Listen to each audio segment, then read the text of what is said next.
Es un libro muy importante, es un libro que fue escrito por el hermano en la carne del Señor Jesús. Y Santiago tiene ese carácter tan directo y profundo del Señor Jesús.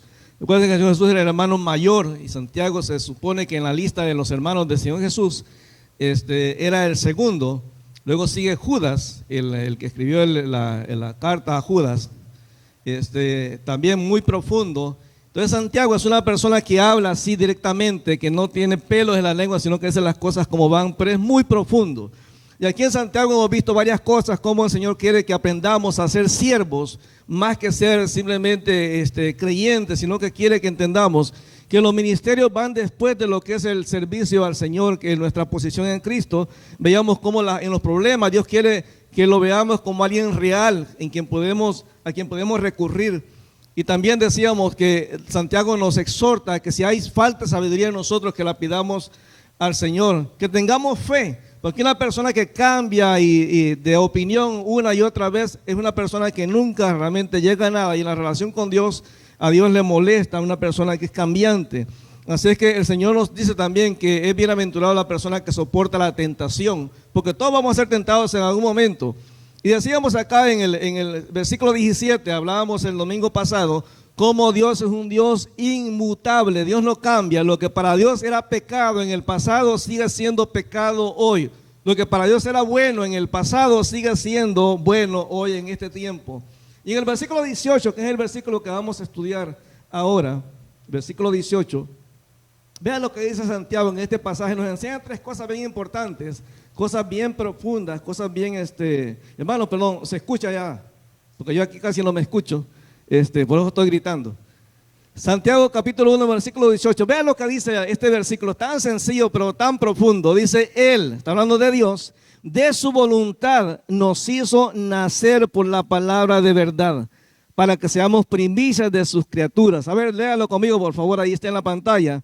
Dice, Él de su voluntad nos hizo nacer por la palabra de verdad para que seamos primicias de sus criaturas. Y Santiago realmente en este pasaje nos viene a hablar de tres cosas bien importantes. La primera cosa que Santiago nos enfoca aquí es la autoridad de Dios. Porque es interesante que él dice que Dios de su voluntad Él nos salvó. Es decir, Dios no es que tenía la obligación de salvarnos, no es que Dios estaba presionado por salvarnos. De hecho, la palabra nos enseña que el plan de Dios inicia no en el Edén cuando Adán y Eva caen, sino que inicia en el cielo cuando Satanás peca. Dios ya tiene, antes de que incluso Satanás peque, ya Dios tiene un plan perfecto para la redención de la humanidad, a pesar de que Dios no había creado al ser humano todavía. Más adelante vamos a ver esos textos que hablan de eso. Entonces significa, cuando dice la palabra que Él de su voluntad hace las cosas, significa que usted y yo no somos una casualidad, que somos parte de ese plan perfecto de Dios. Es decir, cuando Dios llega a la vida de una persona, es porque Dios en la eternidad ya tenía planificado. Ayer, por ejemplo, contactamos muchas personas, les hablamos del Evangelio, les presentamos a Cristo. Esas personas, ninguno puede decir que nunca le hablaron de Cristo. De hecho, lo tuvimos ayer en una fiesta después del evangelismo, y ahí Dios nos permitió contratar a otra pareja y esperamos que Dios realmente toque también la vida de ellos. Entonces Dios nos enseña que todo lo que Dios hace, lo hace porque realmente Él quiere. Vaya conmigo por favor al libro de Romanos capítulo 9. Romanos capítulo 9 nos enseña el apóstol Pablo que Dios lo que hace, lo hace porque Él quiere hacerlo. Hay gente que de alguna manera llega a la idea de que podemos manipular a Dios. Por eso hay gente que le ordena a Dios que sane, le ordena a Dios que haga algún milagro. Y realmente la palabra nos enseña que Dios es el que tiene misericordia de quien quiere tener misericordia. Y al que Dios no quiere darle su misericordia, simplemente no se la da. Y nosotros podemos discutir lo que queramos, pero al final de cuentas Dios tiene toda la autoridad. Y Romanos 9, versículo 14, el apóstol Pablo hace la pregunta, dice, ¿qué pues diremos? ¿Que hay injusticia en Dios? En ninguna manera. Pues a Moisés dice, tendré misericordia del que yo tenga misericordia, o sea, del que yo quiero, pues, y me compadeceré del que yo me compadezca. Así que no depende del que quiere ni del que corre, sino de Dios que tiene misericordia. Cuando aquí dice que Dios de su voluntad nos salvó, Dios nos dio la salvación porque Él quiso. No porque nosotros lo mereciéramos, no porque nosotros lo ganáramos a través de tener una religión o porque hiciéramos buenas obras. Sé que la salvación no se puede ganar y no se merece. No se merece ni por ser una buena persona ni por hacer buenas obras. Efesios 2, 8 y 9 dice, porque por gracia somos salvos. Y esto no es algo de nosotros, pues es un regalo de Dios, no por obras, para que nadie se gloríe. A través de una religión, siempre lo repetimos una y otra vez. Esta iglesia no salva a nadie. Lo único que salva es Jesús, nadie más. Usted puede pasar todo el tiempo de sus días en una iglesia y eso no lo salva. Lo único que salva es poner la fe en Jesús. En Juan capítulo 1, versículo 11, vean lo que dice. Juan capítulo 1, versículo 11.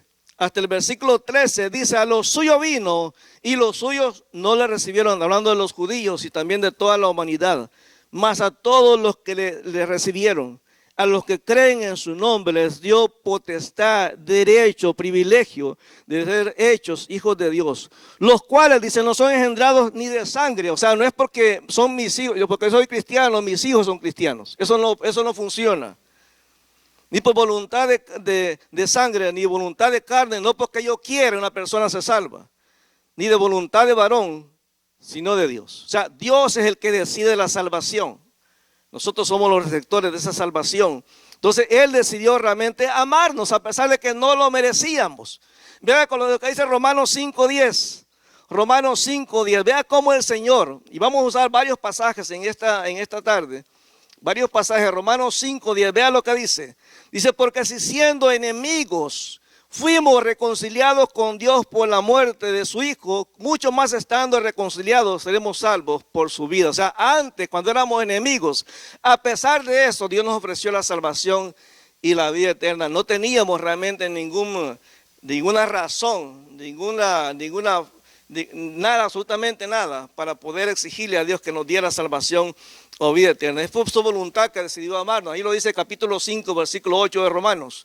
Mas Dios muestra su amor para con nosotros, en que siendo aún pecadores, Cristo murió por nosotros. Ahora yo le invito a que lo hagamos personal.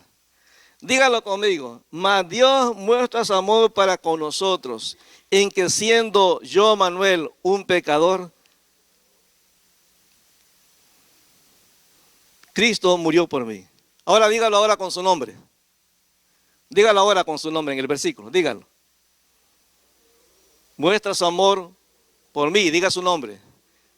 Que siendo aún pecador, Cristo murió por mí. Esa es la salvación, hermano. Porque a veces vemos estos versículos como, eso es en grupo. No, hermano. Dios quiere que entendamos que la salvación es personal. Personal. Mire, ayer que estábamos allá en el refugio, aún todas las cosas que pasaron, que no encontrábamos, a mi esposa nos había perdido. Dejó el teléfono en el carro y yo llamándola y después le doy el teléfono de la hermana Araceli y tampoco la encontraban. Ella andaba por otro lado con la hermana Reina.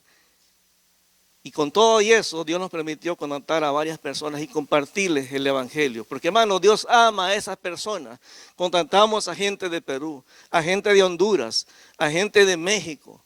Mira, gente de diferentes países. ¿Por qué? Porque Dios anhela. Bueno, mi esposa dice que yo no sé cómo, si Dios le dio el don de lenguas, pero la cosa es que empezaron a hablar hasta en inglés, predicando. Y porque Dios quiere que cada persona llegue al conocimiento de Cristo. Dios quiere que cada ser humano reconozca que Dios realmente tiene esa pasión por cada uno de nosotros.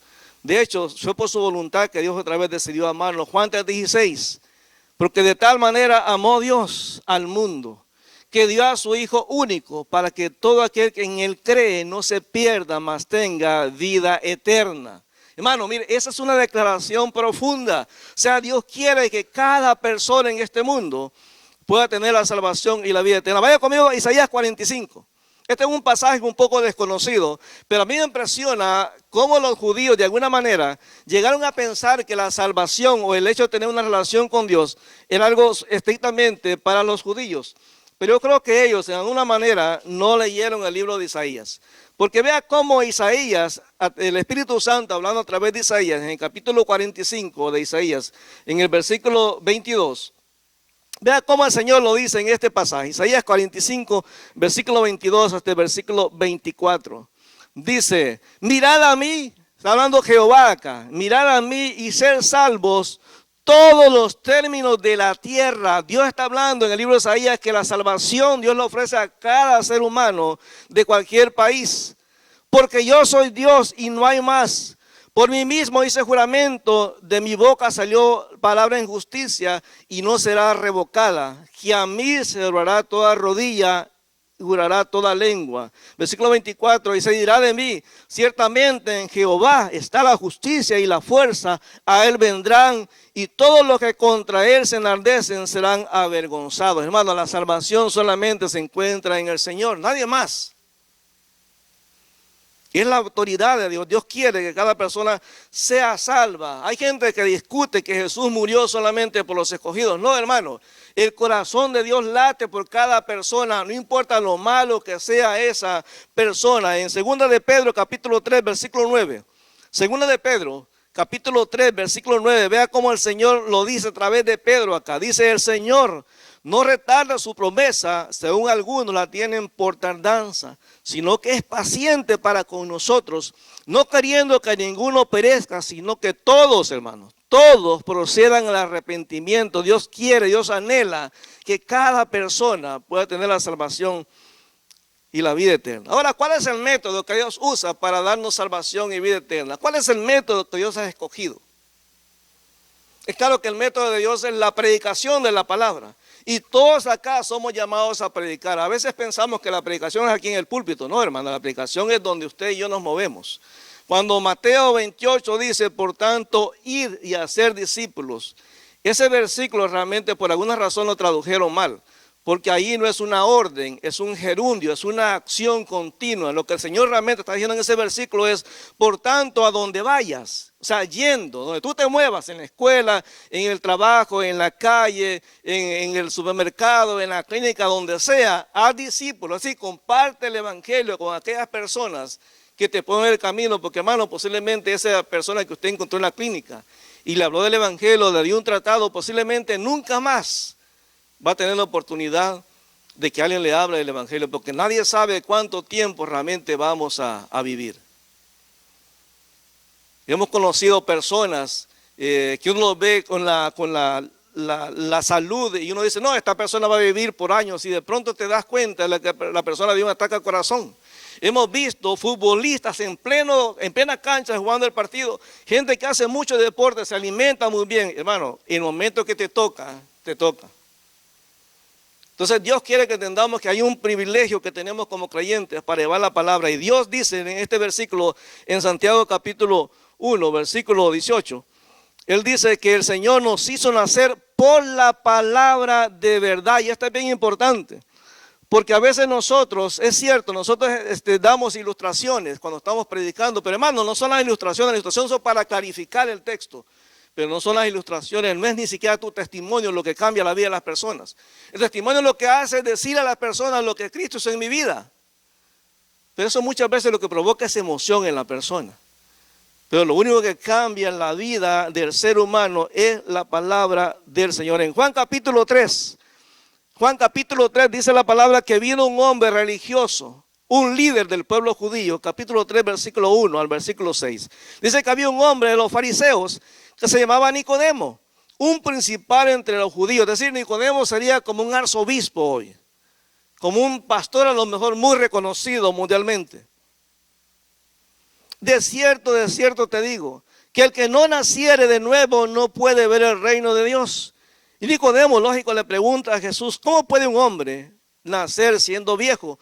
¿Puede acaso entrar por segunda vez en el vientre de su madre y nacer? Respondió Jesús, de cierto te digo, que el que no naciere de agua y del Espíritu no puede entrar en el reino de Dios. Lo que es nacido de la carne, carne es, y lo que es nacido del Espíritu, nacido es. Entonces cuando Jesús habla aquí de nacer, cuando dice aquí en Santiago capítulo 1, versículo 18, que dice que Él de su voluntad nos hizo renacer, nos hizo nacer. La idea acá es Dios dando a luz. Fíjense que la palabra tiene el sentido del dolor que siente la mujer cuando está dando a luz. ¿Cuándo se acuerdan de eso, hermanas? ¿Cuánto duele? Del 1 al 10, ¿cuánto duele dar a luz? Duele. Bueno, ese es el sentido acá. Que Dios a través de su palabra nos hace nacer de nuevo, y cada nacimiento a Dios le siente esa pasión. Por eso la Biblia dice que cuando un pecador se arrepiente, ¿usted se acuerda cuando vio a su bebé, cuando ya pasó el dolor y se lo entregaron? Todo cambia.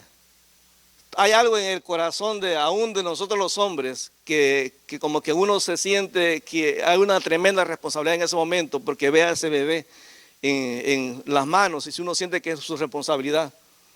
Entonces Dios, cuando dice aquí que nos hizo renacer por su palabra, es que a Dios realmente le costó, hermano. Es un dolor profundo. Imagínense, el nacimiento nuestro viene como resultado de la obra de Jesús en la cruz del Calvario. Hermano, a Jesús le dolió estar en la cruz. No piense que a Jesús no le dolían los clavos. No piense que a Jesús no le dolían los golpes que le daban. No piense que a Jesús no le dolió cuando iba cargando la cruz. Claro que sí, hermano. Entonces Dios quiere que entendamos que nos hizo nacer por la palabra. La palabra es la que cambia. Romanos capítulo 10, versículo 17 dice que así que la fe viene por el oír, y el oír la palabra de Dios. El único cambio, o sea, cuando yo voy y comparto el evangelio con alguien, yo le puedo decir mi testimonio. Es importante decirle lo que Dios hace en mi vida, pero lo que produce la fe en esa persona para creer en Cristo es la palabra de Dios. Por eso tenemos que conocer esta palabra, tenemos que entenderla, tenemos que saber qué dice. Efesios 1, versículo 13. Efesios 1, 13, vea lo que dice, por favor. Efesios 1, 13. Dice: en Él, o sea, en Cristo, ustedes, habiendo oído la palabra de verdad, o sea, el evangelio de su salvación, y habiendo creído en Él, fuiste sellado con el Espíritu Santo de la promesa. Es la palabra lo que produce la fe en la persona. Primera de Pedro 3:15. Primera de Pedro 3:15 dice el apóstol Pedro: sino santificad a Dios el Señor en sus corazones, y estén siempre preparados para presentar defensa con mansedumbre y reverencia ante todo el que demande razón de su esperanza que hay en nosotros. O sea, sí es importante contar a la gente el testimonio de lo que Dios ha hecho en mi vida. Cada uno de nosotros, Dios nos salvó en diferentes circunstancias, pero Dios quiere que por sobre el testimonio le compartamos a la gente el mensaje del evangelio. Sencillo el mensaje del evangelio. Número 1, recuérdense la mano: la gracia de Dios. La gracia de Dios me dice que Dios me ofrece la salvación en que no me la merezca, y la gracia es para cada ser humano. Pero el hombre es pecador y está condenado. La Biblia dice que por cuanto todos pecaron, están separados de la gloria de Dios. La Biblia dice que la paga del pecado es la muerte. Pero la Biblia dice que Dios es un Dios bueno, un Dios amoroso, que amó a cada persona porque quiere la salvación de cada individuo en este planeta Tierra, no importa quién sea. Pero Dios también es justo, y la justicia de Dios le exige a Dios que condene el pecado y castiga al pecador. Por eso entonces Dios envía a Jesucristo. Jesucristo viene como hombre a dar su vida en la cruz del Calvario, y Él entonces viene a ofrecerle al hombre la oportunidad de tener salvación y vida eterna. Eso se recibe a través de la fe en Cristo. Solamente esa fe es la que puede salvar a la persona. Por eso siempre repetimos: si usted tiene fe en el pastor, usted está mal. Usted tiene fe en la Biblia, está mal. Si usted tiene fe en la denominación que usted profesa, está mal. La única fe que salva es la fe en Jesucristo. Dígalo conmigo, por favor. La única fe que salva es la fe en Jesucristo. Nadie más, hermano. Nadie más. Hay gente que se siente orgulloso por su denominación. Eso no salva. Eso no salva. Lo que salva es la fe en Jesús. Pero Santiago es impresionante, porque además de decirnos que Dios tiene toda autoridad, a pesar de, más de decirnos que Dios nos salvó a través de la palabra, nos dice la razón para la cual Dios nos salvó. Y mira lo que dice Santiago, versículo 18, capítulo 1, dice: Él en su voluntad nos hizo nacer por la palabra, ¿verdad? Por el evangelio. Como dice Romanos capítulo 1, versículo 16, no me avergüenzo del evangelio, porque es poder de salvación al judío primeramente y también al griego. Dice: para que seamos primicias de sus criaturas. Y me puse a buscar qué era eso de primicias. Y la primicia tiene que ver con el primer fruto de la cosecha. O sea, el mejor fruto, el fruto tierno, el fruto de la mejor calidad. Y Dios nos compara con ese fruto que es de la mejor calidad. Pero entonces, yendo a la Biblia, me doy cuenta que las primicias tienen que ver también, tienen que hacer referencia a la promesa que Dios nos ha dado en el futuro de que un día nos vamos a levantar y vamos a resucitar en Cristo. Vea conmigo 1 Corintios 15. 1 Corintios 15. Vea cómo el Señor lo menciona en este pasaje. 1 Corintios 15. Vea cómo el Señor, hablando en estos versículos, dice que nosotros, si esperáramos en un Cristo muerto, realmente seríamos dignos de lástima. Dice ahí en el versículo 18. Versículo 19, perdón. Versículo 19. Si en esta vida solamente esperamos en Cristo, es decir, un Cristo que murió simplemente, somos los más dignos de lástima de todos los hombres. Si nosotros creemos en un Cristo muerto, es un Cristo que realmente no tiene ningún poder. Pero dice versículo 20, mas ahora Cristo ha resucitado de los muertos, primicias de los que durmieron es hecho. Es decir, que la garantía que da Jesús a través de su resurrección es que un día usted y yo nos levantaremos, igual que Él se levantó. ¿Por qué nosotros adoramos a Cristo? Porque creemos en un Cristo que vive y reina por los siglos de los siglos. No estamos adorando a un Dios muerto.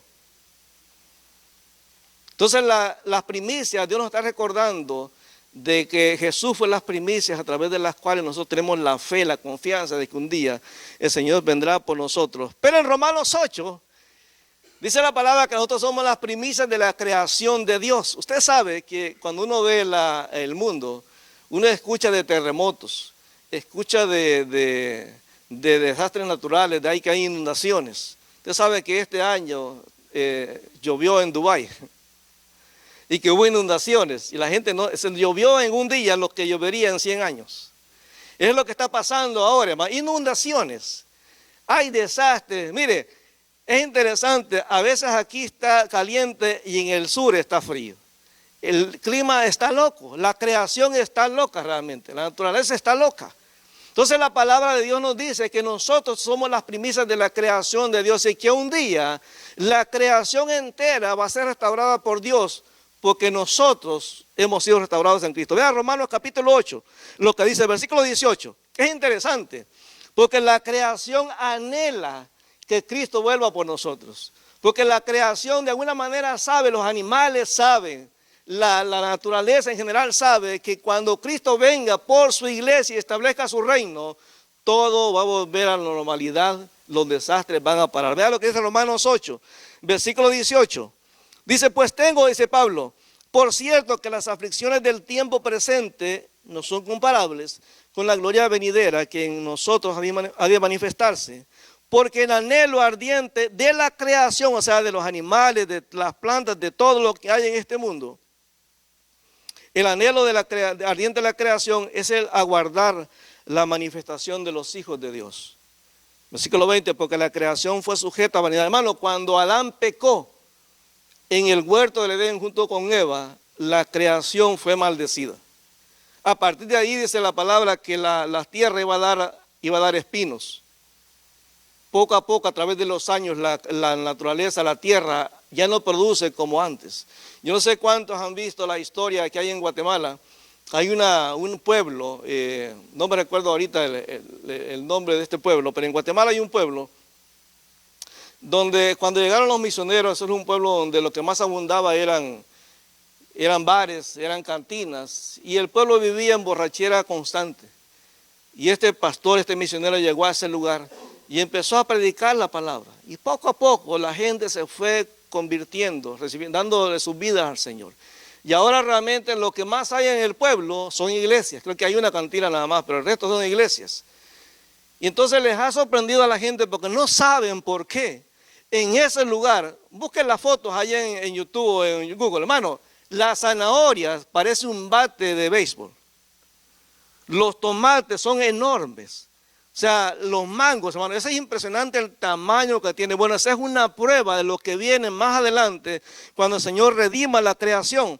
Porque dice también el apóstol Pablo aquí en el versículo 20, porque la creación fue sujeta a vanidad, no por su propia voluntad, sino por causa del que la sujetó en esperanza. Porque también la creación misma será libertada de la esclavitud de corrupción del pecado, pues, a la libertad gloriosa de los hijos de Dios.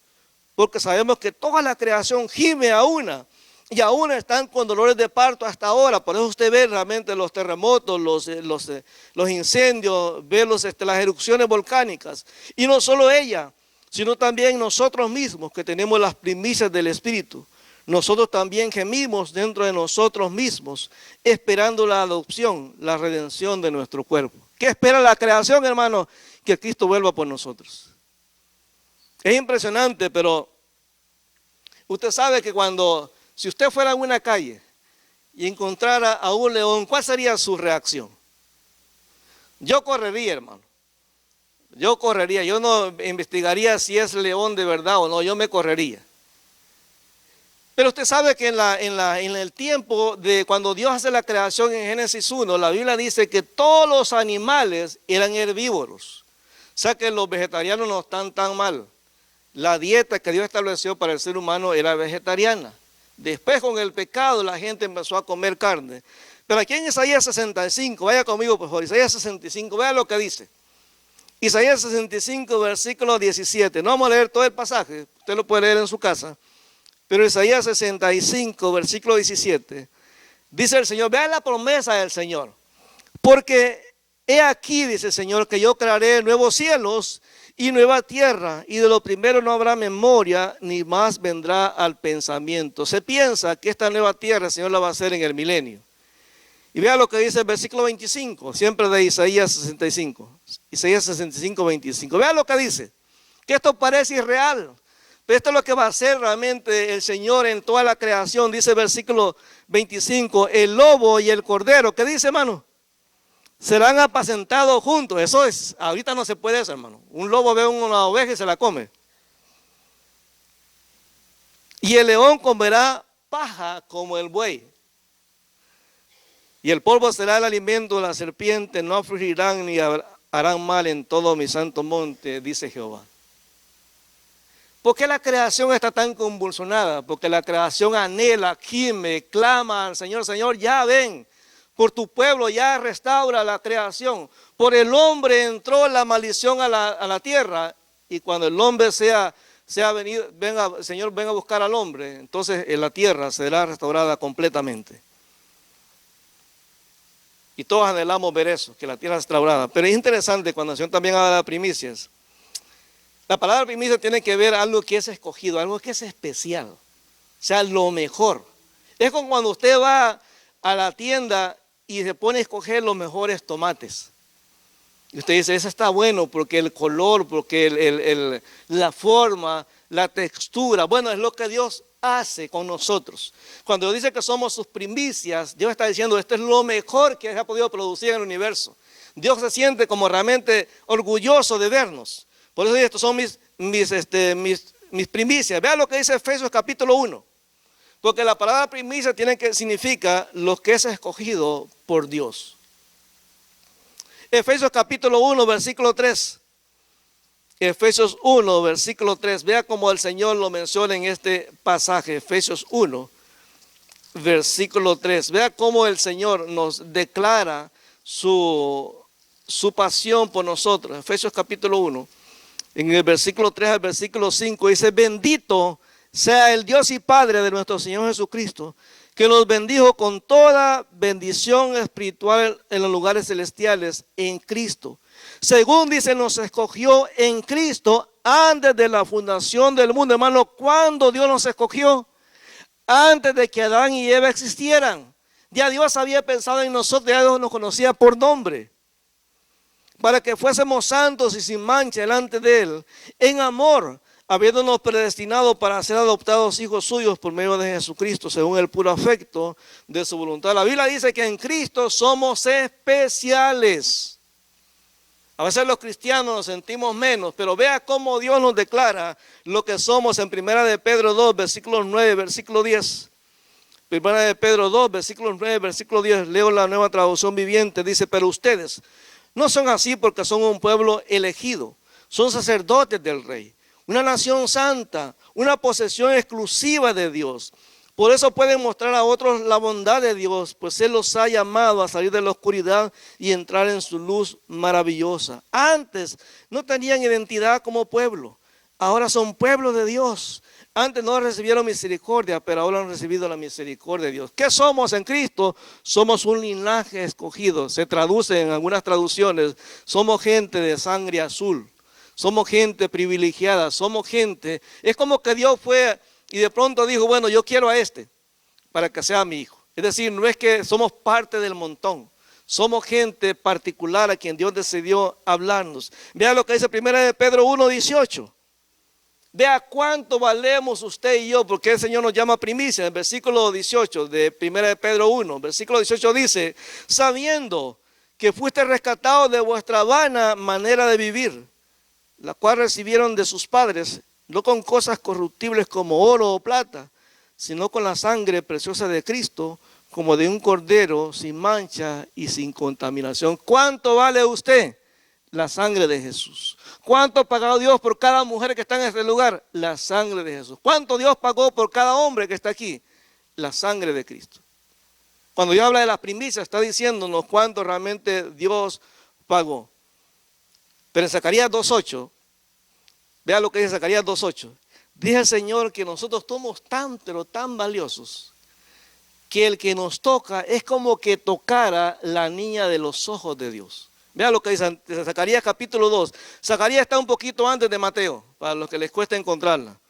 Zacarías está un poquito antes, es el tercer libro antes de Mateo. Dice, porque así ha dicho Jehová de los ejércitos, después que la gloria me enviara a las naciones que ustedes despojaron, que los despojaron, porque el que les toca, toca la niña de su ojo. Y esta niña de los ojos no necesariamente se refiere solamente al ojo, sino que es una expresión que se usaba en ese tiempo en el Medio Oriente, y significa, dice que ser la niña de los ojos de alguien, o sea, como que tú le digas a tu mujer, tú eres la niña de mis ojos. Y esto es lo que significa la expresión. Significa, se usa, dice, para decirle a alguien cuánto lo amas y cuánto realmente sientes por esa persona. Cuando usted le dice a su esposa, mi amor, tú eres la niña de mis ojos, tú le estás diciendo, mira, en el mundo no existe otra mujer más importante que tú. También la niña de los ojos, la expresión significa amor incondicional que una persona siente por otra, sin importar lo que suceda. No importa cuánto fallemos, el amor de Dios, en Romanos 8, nunca va a cambiar. Y la tercera definición de la niña de los ojos, dice que se usa para describir el amor y el afecto que una persona siente por una persona especial en su vida. Entonces, cuando Dios nos dice que somos las primicias, Dios está diciendo, oye, no te menosprecies. Yo pagué un precio alto por ti. Es más, yo te he dado un lugar en el que se siente en lugares celestiales con Cristo. Es más, yo mandé al Espíritu Santo a morar en ti. Es más, cada vez que tú caes en pecado, dice la palabra que el Señor Jesucristo va, intercede por nosotros con gemidos indecibles. Y Lucas 17, posiblemente usted está pasando un momento de dificultad y a lo mejor siente que alguien le está haciendo mal. Vea lo que dice la palabra acerca de nosotros. Lucas 17, versículo 1. Digo a sus discípulos, es imposible que no vengan tropiezos, pero ay de aquel que los ocasione. Mejor le fuera que se atase una piedra de molino en el cuello y que fuese lanzado al mar. El que hace tropezar a uno de estos pequeños, eso es lo que Dios le recomienda, que ponga una soga en el cuello, lo amarre a una piedra y la lance al mar. O sea, se da cuenta cómo para Dios cada uno de nosotros es importante. ¿Dónde empieza lo especial? De que Dios en su soberana voluntad decidió de una manera voluntaria darnos salvación y vida eterna. Usted y yo no lo merecíamos. ¿Qué es lo que Dios usó para salvarnos? La palabra de verdad. Esto es lo que lleva el mensaje de salvación, el evangelio. ¿Y para qué Dios nos salva? Para hacernos primicias de la creación. Usted y yo somos especiales. Si hoy usted vino con cargas diciendo, Señor, yo ya no puedo, yo no sirvo para nada, porque a lo mejor te lo han dicho, tú no sirves para nada, nunca haces las cosas bien. Dios dice, no, espérate, tú no eres cualquier cosa, tú no eres, como dicen por ahí, hijo de vecino. O sea, yo te escogí, yo te tomé. Yo les he contado esta ilustración en algún momento. Hay un hermano muy conocido, se llama John Maxwell. bueno, uno de esos hermanos que escriben libros. Y este hermano, él adoptó a una niña, creo que mexicana. Y lógico, los hijos de él eran blanquitos y ella pues era morenita. Y en un momento determinado los niños, pues, ¿sabe cómo son los niños? Le hacían burla y le decían, tú no eres de nosotros.